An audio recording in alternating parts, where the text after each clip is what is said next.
good to see you. Good to see you. This is Amy Ivy. She's the host of our new segment, Today's Gardening, and we're happy to have you along.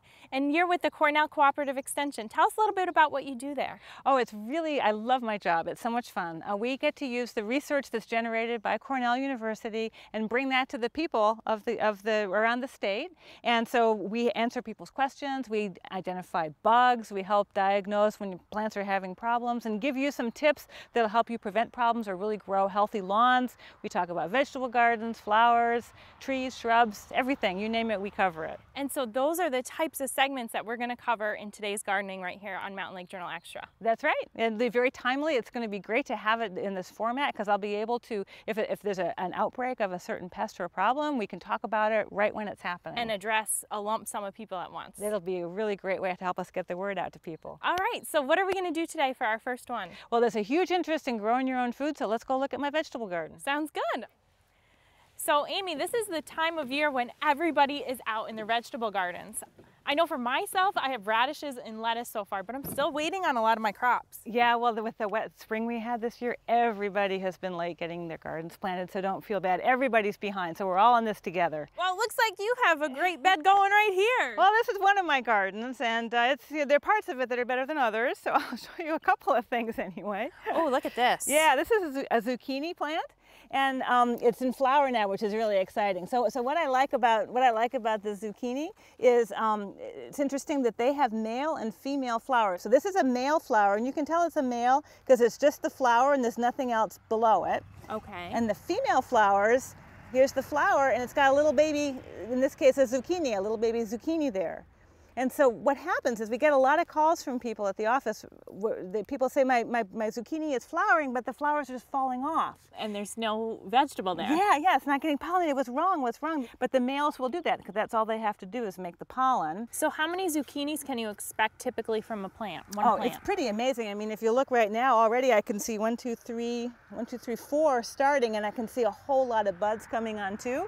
So, and you want to pick them while they're little, just like 4 to 6 inches really? long. Little and tender, not those big canoes that people have. And the more you pick them, the more flowers that'll form. So you do want to keep after them. So you asked how many? I honestly couldn't tell you. Maybe 20 zucchini off of one plant. That's incredible. Yeah, they're pretty prolific. That's why I only have one plant here. That's going to take care of us pretty well for quite a while. Great. So what else do you have going on in these gardens? Well, right now, this is probably the primo time right now for the sugar snap peas, and they're just coming on. This is the first day for harvest here. Look at these. These are pretty much ready.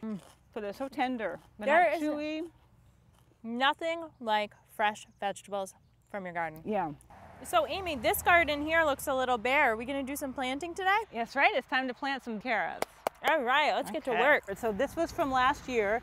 I didn't put a cover crop on. I just got busy and didn't do it, and then spring came with all that rain. So I can just push this back and expose my beautiful soil here that I have in this bed, and I'm going to, the nice thing about raised beds is you don't have to do a lot of tilling and digging. So I'm just going to loosen up this area. Now carrot seeds are tiny, tiny, tiny. So what I like to do is I do 3 rows? 3 rows at a time. Should I open these up for you? Yeah, I wanted to show you the difference between pelleted seed and regular seed. Oh, look at that. See how tiny they are?